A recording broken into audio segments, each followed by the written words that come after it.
Cuba Información.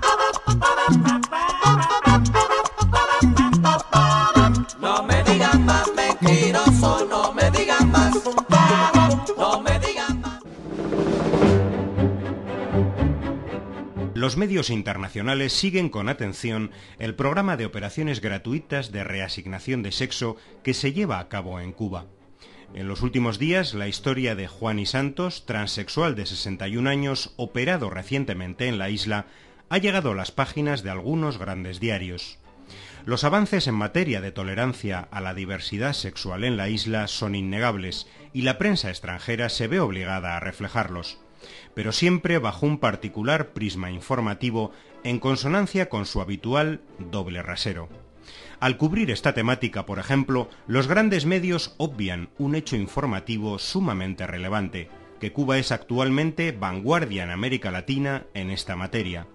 Aunque otros países, como Argentina, han dado también pasos importantes, solo en Cuba y en Brasil, las operaciones de reasignación de sexo son incluidas de manera sistemática en los servicios públicos de salud, es decir, son realizadas gratuitamente y están integradas en programas específicos, atendidos por equipos profesionales multidisciplinares que ofrecen garantías no solo sanitarias, sino también psicológicas, laborales y sociales. Muy pocos países en el mundo ofrecen esta posibilidad, es decir, el acceso real al derecho al cambio de sexo sin discriminación por estatus económico y social. Los 14 diarios del grupo español Vocento titulaban erróneamente que el citado Juan y Santos es el primer transexual cuya operación de cambio de sexo ha sido financiada por el gobierno cubano. Juan y Santos es la primera persona a quien el régimen cubano ha financiado el cambio de sexo. Esto es incierto, ya que hasta la fecha ya han sido operadas gratuitamente 15 personas, a partir de los programas del Ministerio de Salud y del CENESEX, Centro Nacional de Educación Sexual. Por otro lado, los medios aluden de una manera casi obsesiva a situaciones de discriminación hacia homosexuales y transexuales que se dieron en Cuba, al igual que en tantos países, en los años 60 y 70.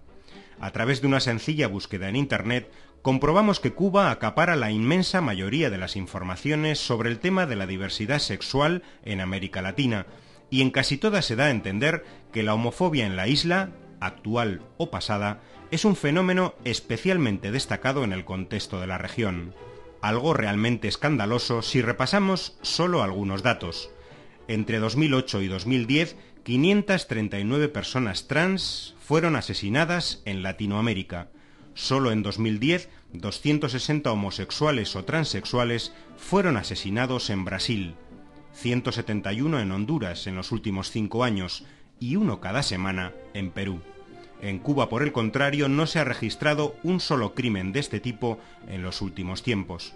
Mientras en la isla caribeña avanzan los programas y las iniciativas legales por la tolerancia a la diversidad sexual, con apoyo de las instituciones y los medios de comunicación públicos, la homosexualidad sigue siendo considerada un delito, por ejemplo, en Barbados, Belice, Jamaica, Guyana y Trinidad y Tobago, sin que los grandes medios internacionales fijen en ello la menor atención informativa.